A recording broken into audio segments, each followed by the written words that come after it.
Hi everybody, I'm Miss Liz from the Hightstown branch of the Mercer County Library System.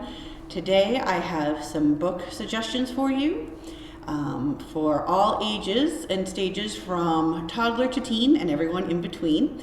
These books are great to read during June, which is Pride Month, because they feature LGBTQIA plus individuals or concepts or concerns of that community. And they're great to read all year round, frankly. So take a look at what we have. You can find all of them in our catalog at www.mcl.org or stop into one of our branches to pick one up. I'll start by sharing some books that are great for our youngest readers. This would be ages 0 to 3. Of course, these are just suggested guidelines. Everybody knows their children the best and knows what will work for them. But these two that I'm showing you here are both board books. The first one is the Pronoun book by Chris Ayala Kronos. They, she, he, all together, us. Join along in this vibrant board book's joyful celebration of people and their pronouns. Another board book is Families Belong by Dan Sachs. Families in a variety of configurations play, dance, and celebrate together. The rhymed verse, based on a song from the Noodle Loaf Children's podcast, declares that families belong together like a puzzle, different-sized people, one big snuggle. Of course, there's more for that age group. These are some that have been published recently that stood out to me. Next, we'll go to our preschool group. This is generally ages 3 to 5. The first one is What Are Your Words by Catherine Locke. And that summary is, Ari knows a lot of words for neighbors, including the pronouns each prefers. And with help from Uncle Lior, who always asks, what are your words, Ari figures out which pronouns and other words fit best today. And another choice for this age group is Pride Puppy by Robin Stevenson. It is a rhyming alphabet book that features a family who have lost their dog at a pride parade. Next, we have ages 5 through 8, which I would say would be early elementary school. The first title is Me and My Dysphoria Monster by Laura Kate Dale. Nisha's monster follows her everywhere. It used to be small, but recently her monster has begun to grow. And as her monster gets bigger and bigger, Nisha feels more and more unlike herself.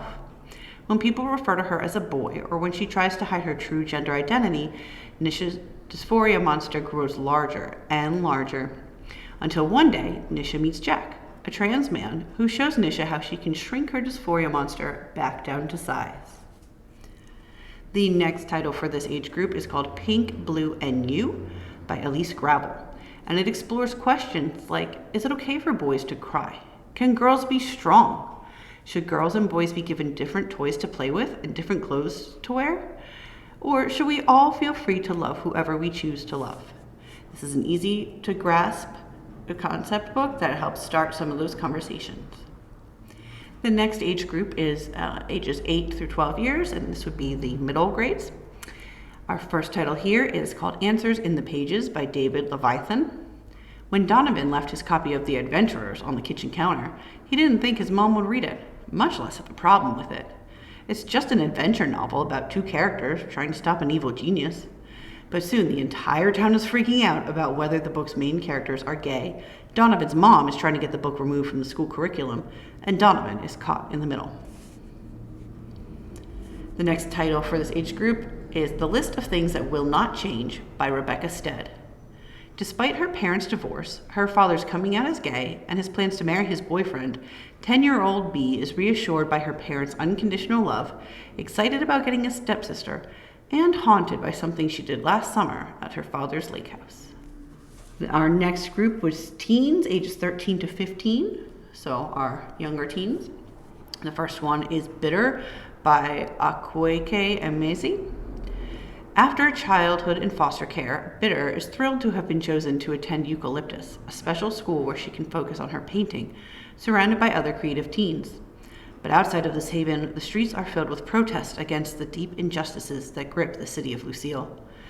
Bitter's instinct is to stay safe within the walls of Eucalyptus, but her friends aren't willing to settle for a world that's so far away from what they deserve.